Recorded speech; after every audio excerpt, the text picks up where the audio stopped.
Greetings. How's everybody doing out there? I hope you're doing well. Welcome to my YouTube channel, Balanced Epiphany. I know that there's different times and different things where I spend some time not actually getting on my channel. And my goal in 2020 is to get on there a lot more. So, this is the first video. Let's see. Yeah, this is the first video of the year 2020. And what I'm doing with this video is a book review. In December of 2019, I recommended that I wanted to kind of do something where we're reviewing a book together. And the book that I decided that we were going to review was Think and Grow Rich by Napoleon Hill. Um, so I read it and I am going to review it here.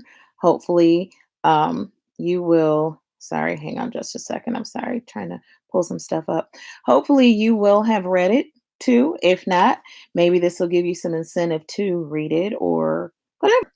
Anyway, the book is Think and Grow Rich by Napoleon Hill.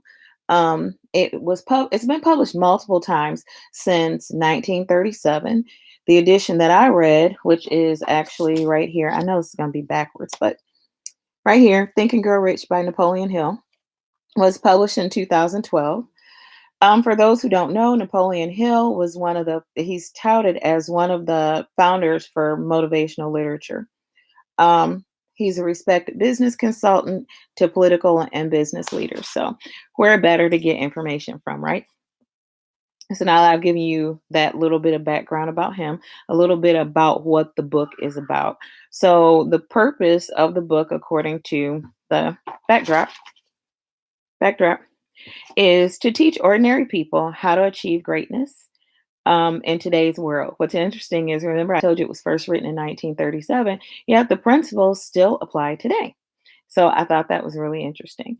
Um, it teaches ordinary people how to achieve greatness in today's world and about how our subconscious mind and our attitudes actually impact our success.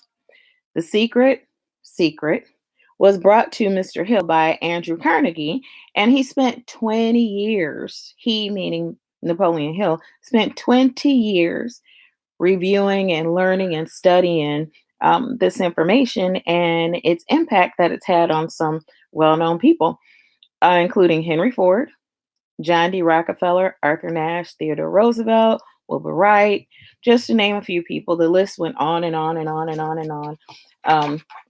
And throughout the book, he also discusses, he gives scenarios and stories about how they use the secret and how you can actually see that they use the secret. And by using those names, names of well known people. So I'm going to show you this list.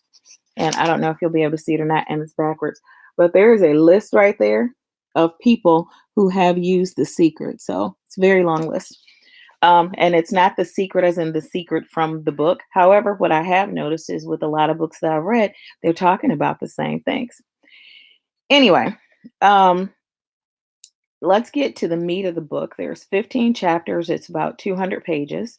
It was an easy read. I've read this book more than one time, but the first time I read it, it was for an assignment. The second time it was too. Time it wasn't for an assignment. It was because I chose to read it. And I think that may have made a difference because I picked up on things that I missed before. But I'll tell you about that at the end. Anyway, 15 chapters make up the meat of the book. The introduction starts out with an example. He talks about a man by the name of Edwin C. Barnes who thought his way into a partnership with Thomas Edison. He talks about how he had decided that he was going to work with, keyword with, not for, with Thomas Edison in a partnership. And he didn't allow anything to stop him until he got there. So he thought and grew rich. It also talks about there's a section called 3 Feet from Gold. And that one talks about how we commonly stop at the foot of success because of a temporary defeat. So think about this. You're almost at what you want to achieve, and then something happens, and then you get these feelings inside, and you're like, you know what? I'm just going to give up. I call it the wall. And the reality of it is, if we push through the wall, most people end up with success. It's just really difficult to push through the wall sometimes. However, as you'll learn, as I continue to read, there's techniques that he addresses to deal with that, to help you push through the wall or to not stop 3 feet from gold. And there's a story that goes along with that in the book. There's also one about a 50-cent lesson in persistence. And this was about a little girl who came in and asked someone, and it was kind of difficult for me just because the terminology, remember, it's written in 1937. So the way that we identify people today are things that in 1937, the way that they identified are things that we wouldn't consider politically correct today. So the identification of the little girl's race, for example, and how she identified her mom, who she was asking for this money for, were a little bit challenging for me. But the story in and of itself is, despite who she was, despite that she was this little girl who at that time would have been marginalized, she went in, she asked for something, and even when she was told no, she just kind of stood there. And when asked, "Why are you still standing here?" she said because she needed to get that 50 cent for her mom. So that's the piece on persistence. Um, the other thing that is mentioned in chapter one, that and this is something that we really need to take to heart. We are the masters of our fate and captains of our souls because we control our thoughts. Think about the book, Think and Grow Rich. We control our thoughts. And chapter two is called Desire. Remember, I talked about Edwin C. Burns, who had this desire to work in partnership with Thomas Edison. And his desire was his first step towards achievement. He didn't just want to do it, he desired to do it. And that makes a big difference, according to Think and Grow Rich. In chapter two, Napoleon Hill also provides a 6-step detailed method for transmuting desire for riches into actual finances. So, taking your desire and then formulating some very specific action steps so that you're cementing that within yourself and you progress towards what your goal is. Chapter three, there it's called Faith. In quotes, he says, "Faith is the head chemist of the mind. Faith is the head chemist of the mind. Faith is the strongest and most productive emotion that we have. When faith and vibration mingle, the subconscious mind picks up the vibration and translates it to spirit and transmits it to infinite intelligence." Very, very interesting statement. I'm going to read it again, and then I'm going to define 2 words that stood out to me. When faith and vibration mingle, the subconscious mind picks up the vibration and translates it to spirit and transmits it to infinite intelligence. So, okay, well, it's 3 things. So, 2 words and a concept per se. Translates, to change from one language to another. Transmits, to send across or carry over. And infinite intelligence, the boundless energy and limitless capacity to solve any and all problems. So for some people, they may say that's the universe or God or Allah, Jehovah. And so we're going to think about those terms. Now I'm going to read it again and I'm going to place some words in there. My words, they're not the words of the book, but this was the way that I interpret it. When faith and vibration mingle, the subconscious mind picks up the vibration and changes the language of the vibration to spirit and sends that language over to infinite intelligence. So, when the vibrations are high, when the emotions are high, when we really have passion about something, when the vibrations are really low, when the emotions are really low, and when we really have passionate about it, we transmit that to infinite intelligence and we get that back. Interesting concept. Chapter 4 talks about autosuggestion. Autosuggestion, in quotes, is the medium for influencing the conscious mind. All self suggestion and all stimuli that reach the mind through the 5 senses, autosuggestion. Auto, self, suggestion, we're putting it there. No one else is putting it there. We are. We have absolute control over what reaches the subconscious mind through the 5 senses. Think about it. Now you might, okay, that's an obvious thing. If I close my eyes, I can't see that. If I close my nose, I can't smell that. If I don't touch it, I don't feel it. If I plug my ears, I don't hear it. If I keep my mouth closed and don't put it in there, I don't taste it. So we control those things. Think of the subconscious mind as fertile ground. So, fertile ground, you plant in your yard, well, in your backyard, you dig up a space and you put down this wonderful soil and fertilizer, and you're all ready for planting. Something happens, you get busy, you don't go out there and you don't tend to that. And all of a sudden, weeds grow, right? So, guess what? If we don't tend to our mind and we don't tend to our subconscious, according to Napoleon Hill, weeds will grow, and that's where you hear the phrase, don't get caught in the weeds, kind of distracts you. So you fall off from what the goal was. Hmm. And the subconscious mind acts on instructions that have emotions attached. So remember when I said, if we really want something really bad or we have an experience and the experience was something that was just, oh my goodness, I just want to experience it again, there's an emotion attached to that.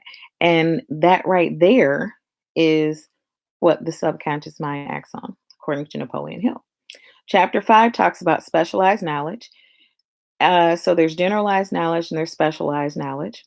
General knowledge is just okay. You gain knowledge. You read a book, you gain the knowledge, and it's of little use in the accumulation of money. Of course, we're taught, okay, study this, study this, study this, get a job, you can accumulate money. But how many people struggle with that? Right. Specialized knowledge is the organization and use of knowledge. So I know that as a nurse practitioner, as an educational faculty member, one of the things that we do is we may gain the knowledge, but having the knowledge is only as useful as what we can do. So applying the knowledge is also important. Makes sense, huh? He goes on to talk about how knowledge must be organized and directed in a specific way through practical plans of action to the accumulation of money. So you can't just think it and not do anything with it. Of course, think and grow rich if we really want to be like, all right, so this is really something, it can't possibly happen because no one just thinks about it and then becomes rich. You're right, because there are practical steps that he teaches you in this book. He talks about knowing how to purchase knowledge, specialists, and apprenticeships, because you got to get the knowledge in order to be able to apply it. Chapter 6 talks about imagination. It says the imagination is the workshop of the mind. It's where all plans are created, um, and man's limitation in his development and use of imagination is detrimental. So, how often do we get caught up in life and we don't think about those things that we can actually do? We don't play with our mind, our imagination. We stop being creative. Well, that, according to this book, has an impact. He talks about forms of imagination in this chapter. There's synthetic and creative. So, synthetic imagination involves arranging old ideas or concepts into new combinations, and creative imagination is the way the finite mind, so the way our mind, um, communicates with infinite intelligence. So, being creative, using our imagination, thinking outside of the box is how we communicate with infinite intelligence, which is the universe or God or Allah or whatever person, the source. There's many different ways many different words that are used to discuss infinite intelligence. He also says that creative imagination is automatic and it increases in ability through use. Hmm, okay. The more you use it, the more it builds, the better at it you get. Isn't that what we talk about when we're talking about like muscle memory, going to the gym? The more that you repeat the words of a spelling word, the more that you read things, when people practice speeches, the more they do it, the better they get. So, what he's saying is that also applies to using our imagination. And then he provides, he goes further and doesn't just say, okay, this is what works. He provides details and steps in a process for how to put imagination to work. Chapter 7 is about organized planning and how desire is crystallized into action. So remember, you can't just think about it and not do anything with the thought, but you crystallize, you make that the founding steps, the foundational steps, the progress to put it into action. He says that the man's path to creation is desire. So from abstract desire to concrete desire, then into the workshop of imagination, where the plan for shape of the where the plans for the shape of what's going to be created happen and are organized. So start with this abstract thought. And I'm going to give you an example. Abstract thought is I want to make a lot of money next year. Okay. Well, how much is a lot of money? Well, let's go ahead and we're going to change that to a concrete desire. Okay, so I want to make an additional $50,000 next year. That's a concrete desire. You conjure up what that feels like and you put forth a plan to make that. So, how are you going to do it? I'm going to work extra hours, or I'm going to see extra clients, or I'm going to sell this, or so whatever your plan is. That's what this is talking about. That's an organized plan. And then something for maybe each month, whatever your plan is going to be. He also talks about the QQS formula, which is quality plus quantity plus the proper spirit of cooperation equals the perfect salesmanship of service. Wow, isn't that a mouthful? Pretty good information right there, too. Chapter 8 is about decision. He talks about mastering procrastination and says that procrastination is the opposite of decision. So we can't procrastinate and decide at the same time. To procrastinate is basically, I don't know, my thought, deciding not to decide. Interesting concept. So yeah, you made a decision, but you didn't decide anything. He talks about keeping your own counsel when putting the lessons of this book into practice. So reach your own decisions. Even though you're listening to me right now and I'm giving you my opinion, my review of the book, and my opinion, reach your own decisions. Go out, grab the book, see what you think. Um, and he said that we should create a mastermind group of people who are in sympathy and harmony with your purpose. So that doesn't mean go out, find some people who are sympathetic to your cause, because sometimes there's no harmony that goes along with what the purpose is. And if the purpose is something that you have a bunch of people around you and they have no stake in it, meaning that they don't agree with it, they don't support it, then you need to find some other people to be in that corner. Um, he said that he reminds you to read the entire book, then go back to chapter 2. And remember, chapter 2 was the one about desire. So after you read the entire book, go back to chapter 2 and start from those steps that he said to put into place. But you don't do it before you go back to chapter 2. I mean, you don't do it in the middle. And the important thing about that is, a lot of times when we're reading things that we're trying to learn things from, we take notes in the margin and we try to figure it all out. The reality of it is we're supposed to read the whole book. And then once we read the whole book, we're supposed to start all over and read it again so that we can apply the concepts. Um, he also talks about intermittent persistence, or effort in applying the rules does not benefit because the subconscious mind works continuously. So if we're not using that desire, raising those vibrations, thinking about that thing all the time, then other little things can seep in. And I'll tell you a little bit more about that in a minute. Um, he tells us he explores causes of persistence, symptoms of lack of persistence, and how to develop persistence, because he says persistence is a state of mind that can be cultivated. Chapter 10 is about the power of the mastermind. And power is essential for success and the accumulation of money, is what he said. We talk about the importance of power all the time. This goes a little bit deeper than that. He discusses power as organized knowledge. So remember, organized knowledge is you have the general knowledge, but then you're able to apply it in an organized manner.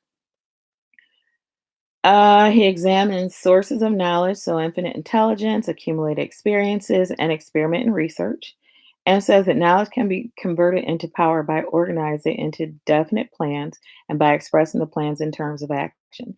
We think about an action plan, but this book actually went further and it just didn't say put this down on paper and that's your plan.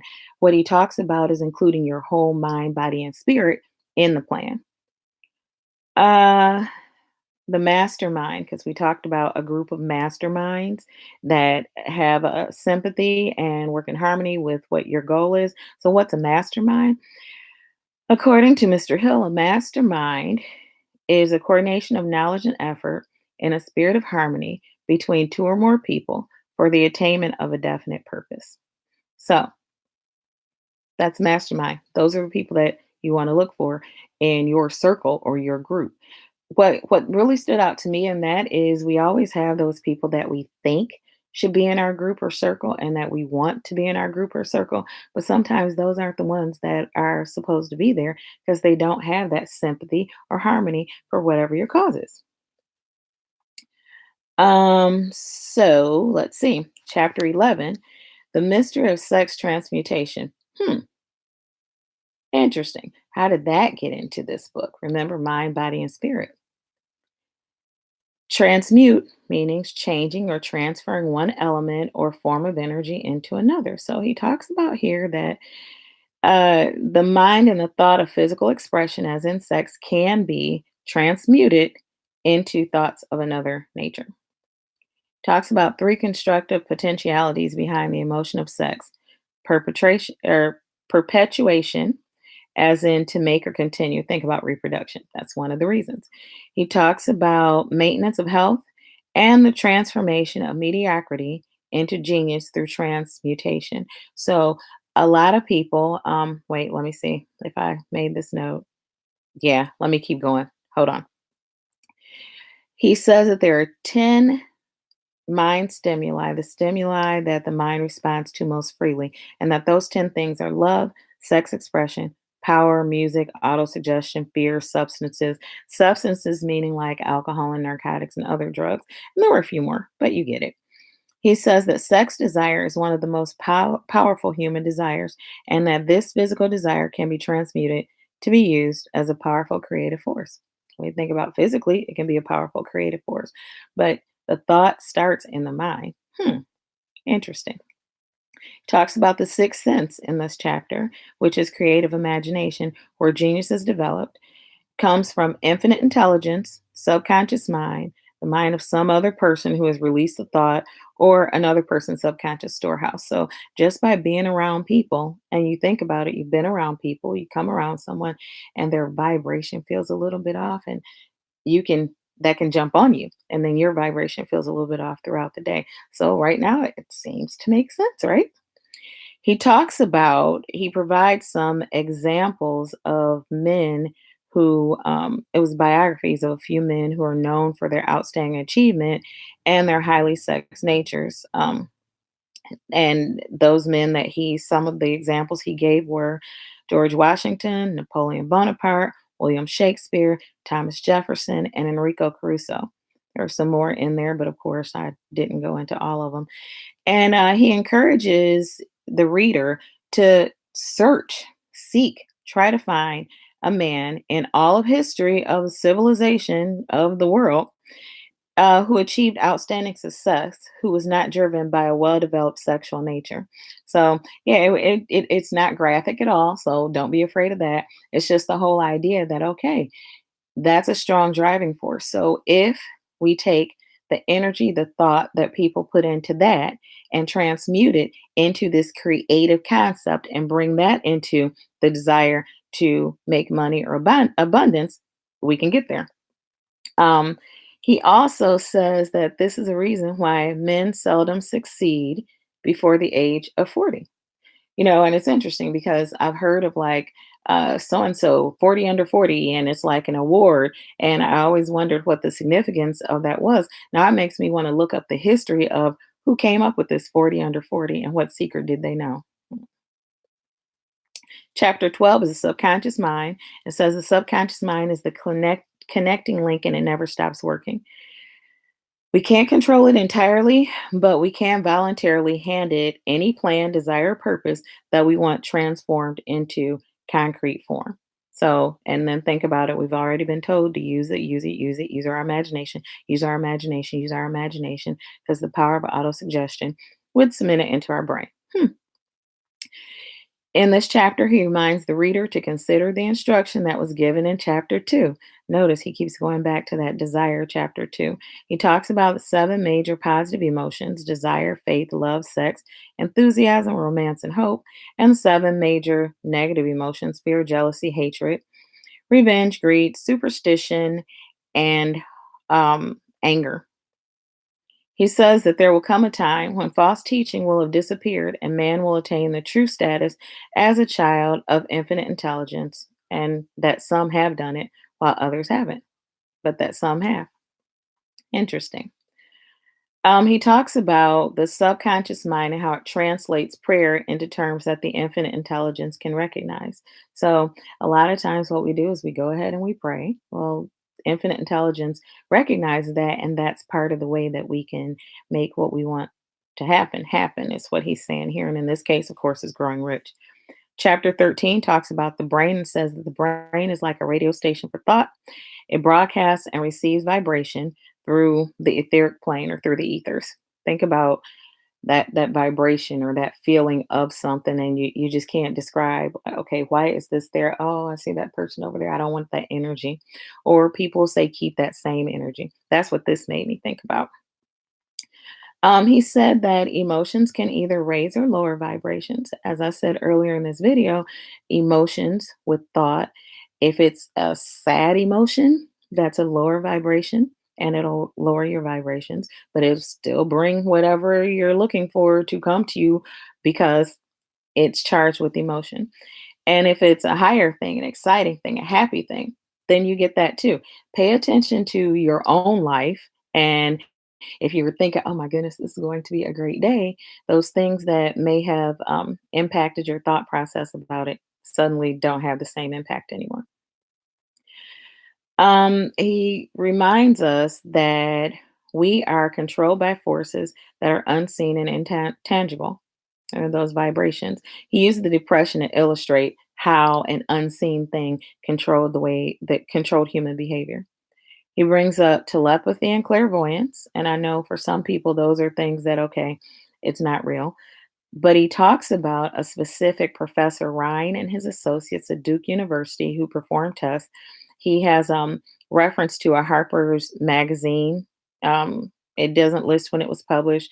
And of course, searching the internet, I might not be able to find it. But what I did find was multiple listings where Dr. Ryan and his research were mentioned. If you do a quick Google search, you'll be able to find some too. Fascinating information. Chapter 14 talks about the sixth sense and says it's the door to the temple of wisdom. It's how infinite intelligence communicates with man effortlessly. He says, think about when you've had a flash of something here. Hmm, it's an instinct. Oh, I should do that. No, I shouldn't do that. You can get warnings from infinite intelligence through the sixth sense. Talks about building character through autosuggestion because remember, the subconscious is fertile ground. So we can suggest things, we can imprint things on our mind. He talks about faith versus fear. So in the previous chapters, he reminds us how to develop faith through autosuggestion, desire, and the subconscious. And he talks about the six ghosts of fear, which he describes as discouragement, timidity, procrastination, indifference, indecisiveness, and the lack of ambition, self reliance, initiative, self control, and enthusiasm. And he tells us to analyze these for ourselves. He mentions another book, The Ghosts of Fear of Poverty. I haven't read it, but since it was mentioned in this one, I probably will. I'll keep you posted. Chapter 15, which is the last chapter, is about how to outwit the six ghosts of fear. Remember, those were discouragement, timidity, procrastination, indifference, indecisiveness, and the lack of ambition, self reliance, initiative, self control, and enthusiasm. So, the first thing he tells us to do is take an inventory of yourself and find out how many ghosts of fear are standing in your way. He provides a self analysis questions so that you can actually do this.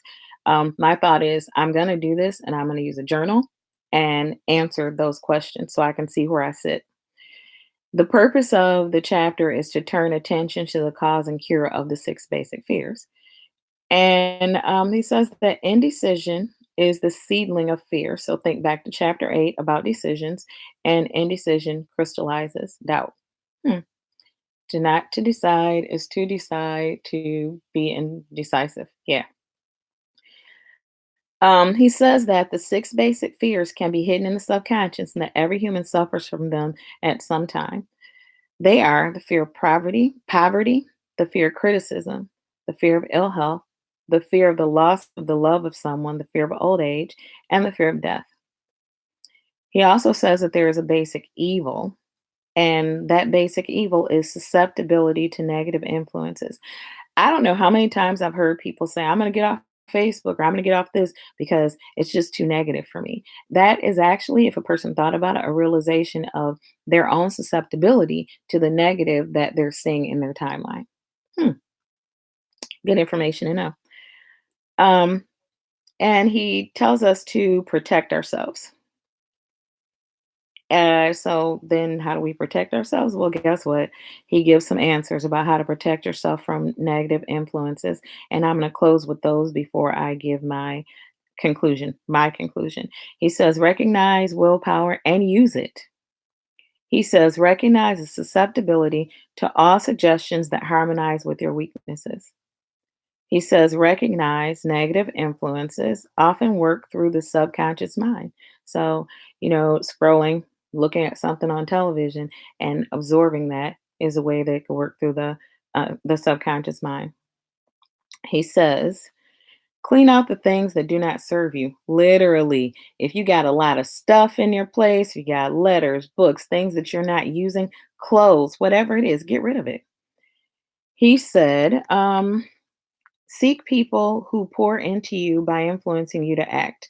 Now, mind you, I have this list. They're not quotes from the book, but these were my interpretations of the quotes. So, those people who don't influence you to act, they just kind of let you be willy nilly or they discourage you from acting. Yeah, don't look for those people. Look for the ones who are going to pour into you and help you grow.